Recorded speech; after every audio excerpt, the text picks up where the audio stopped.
The day the CEO laughed at the janitor, no one noticed how the room seemed to hold its breath, as if fate itself had quietly leaned forward to watch what would happen next. People always said Arav was invisible. He pushed a cleaning cart through marble hallways before dawn, wiping away footprints of people who never looked down.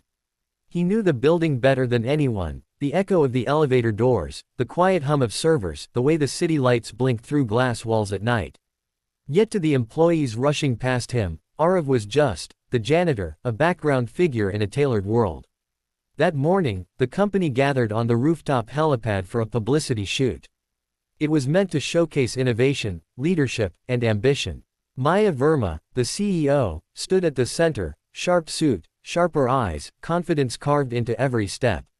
She had built the company from nothing, fought her way through boardrooms that doubted her, and promised herself she would never again be made to feel small. A helicopter sat behind her, blades still, gleaming in the sun. As the crew adjusted lights, a joke rippled through the executives about how anyone could fly a machine if they were desperate enough.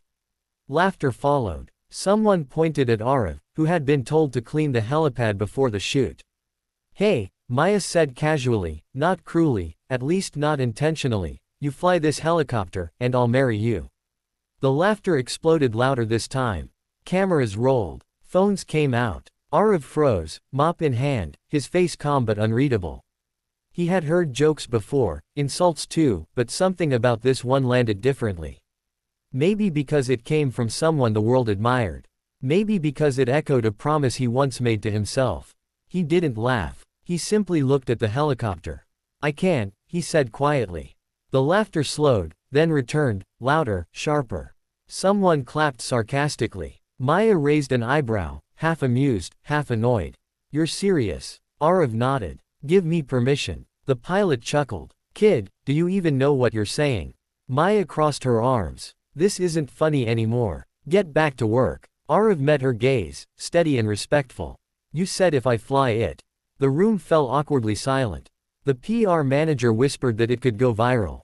The board members exchanged glances. Maya exhaled, irritated but confident nothing would happen. "Fine," she said. 5 minutes. Start it. If you even touch the controls wrong, this ends." No one expected what happened next. Arav walked toward the helicopter with the calm of someone returning to an old friend. His hands moved with instinct, not hesitation. He checked the rotors, climbed in, adjusted the headset. The pilot frowned, suddenly unsure. When the blades began to spin, the laughter stopped. The helicopter lifted smoothly, effortlessly, like it trusted him. Arav guided it in a slow, perfect circle above the rooftop, then brought it back down as gently as a falling leaf. When he stepped out, silence pressed heavy on every chest. Maya couldn't speak. Because in that moment, the janitor she mocked wasn't invisible anymore. He was undeniable. The truth unfolded slowly after that, like a door no one realized had been locked. Arav wasn't just a janitor. Years ago, he had been a military helicopter pilot, one of the best. He had flown rescue missions through storms, pulled strangers from impossible places, saved lives without ever knowing their names. Then one night, a mission went wrong. He saved everyone else but lost his brother in the crash. Guilt grounded him harder than any injury ever could. He left the skies, took the quietest job he could find. Somewhere no one would ask questions. Somewhere he could disappear. Maya listened to the story later that evening in her office, long after everyone else had gone home. Arav stood near the door, uncomfortable, ready to leave at the first sign of pity. "I didn't mean to humiliate you," she said finally, her voice lower than usual. "I was careless. I'm sorry." That word didn't come easily to her. But it was real. Arav nodded. "I didn't fly to prove you wrong. I flew because you reminded me of who I used to be." That stayed with her. Over the following weeks, Maya found herself watching Arav, not in a romantic way at first, but with curiosity. She noticed how he helped interns without being asked, how security guards greeted him by name, how he carried himself with quiet dignity. He didn't complain. He didn't boast. He simply showed up. And slowly, conversations replaced silence. They talked late some nights, about pressure, about fear, about how success could feel just as lonely as failure. Maya confessed how every achievement still felt like something she had to defend. Arav spoke about the sky, about how it felt to trust yourself completely, because hesitation could cost lives. One evening, the company faced a crisis. A partner firm was stranded after a natural disaster in a remote area. Roads were blocked. Time was running out. Maya stood in the emergency meeting, listening to excuses. Then she remembered the janitor who could fly. Arav flew that mission. He didn't hesitate. He didn't ask for recognition. He brought everyone back alive. The media called him a hero. The board offered him a position he didn't want. Maya watched from the sidelines, understanding something important at last. Leadership wasn't about titles. Respect wasn't about status. And worth wasn't something you could measure by a job description. The second time she spoke those words, about marriage, there was no laughter around them. They were sitting on the rooftop again, the city glowing beneath them. You know, Maya said softly, I once said something stupid to you. Arav smiled faintly. You weren't stupid. You were human. She looked at him, really looked at him. Fly with me. Not a helicopter. Life. No jokes. No conditions. He thought of his brother, of the skies he had avoided, of the ground that once felt safer only because it asked less of him. I don't need to fly to be seen anymore, he said. But I'd like to walk beside you. That was enough. The story didn't end with a wedding or applause. It ended with two people choosing humility over ego, courage over comfort, and respect over assumptions. And somewhere between the rooftop jokes and the silent rescues, both of them learned the same truth. Never underestimate the quiet ones. And never mock a soul whose story you haven't taken the time to hear. Just when everyone thought the story was over, when the applause faded and the headlines moved on, life tested them in a way no helicopter ever could. After the rescue mission, the company changed overnight. Arav's name was suddenly everywhere, news channels, social media, internal emails calling him an inspiration. People who once walked past him without a glance now smiled too widely, spoke too politely.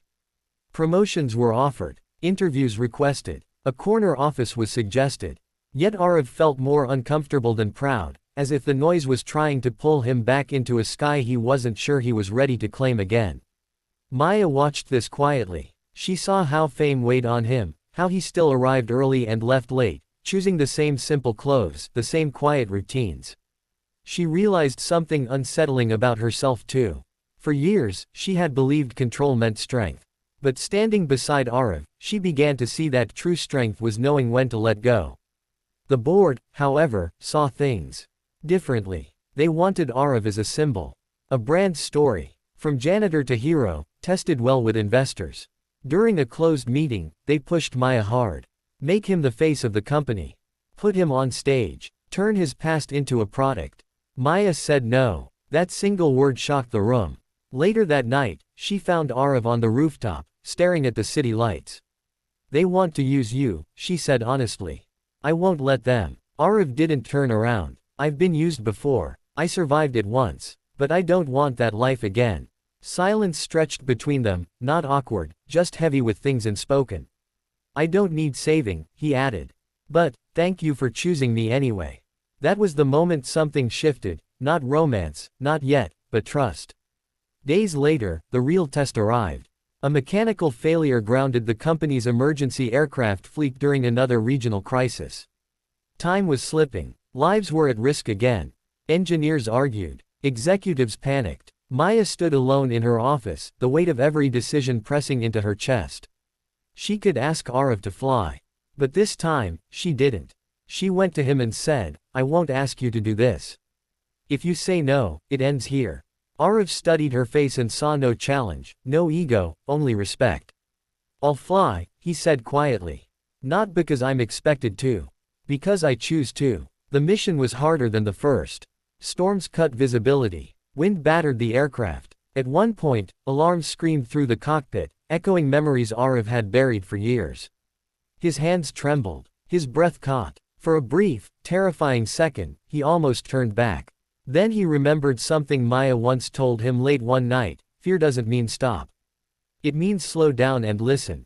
He did. He adjusted. He trusted himself. He landed safely. When he returned, soaked and exhausted, Maya didn't run to the cameras.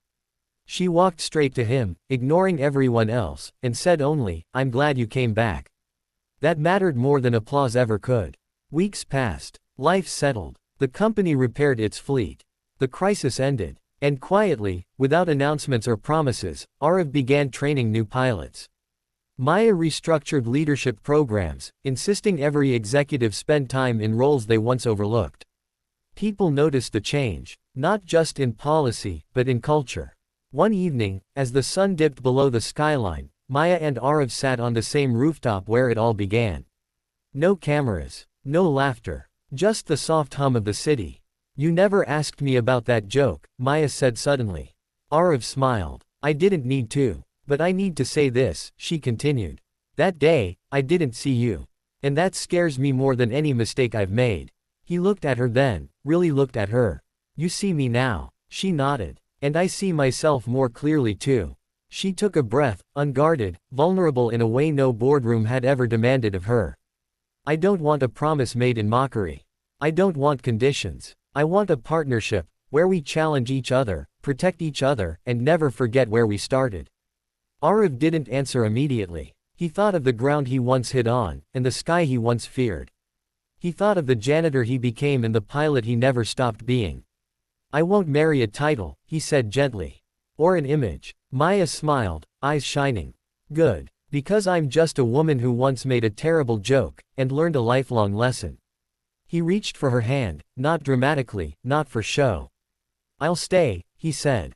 "And we'll build something honest." The city kept moving beneath them, unaware of the quiet victory taking place above it. Because in the end, it wasn't about a helicopter, or a CEO, or a janitor. It was about seeing people. Before judging them. About choosing humility over pride. And about understanding that sometimes, the greatest journeys don't lift you into the sky. They teach you how to stand on the ground, together.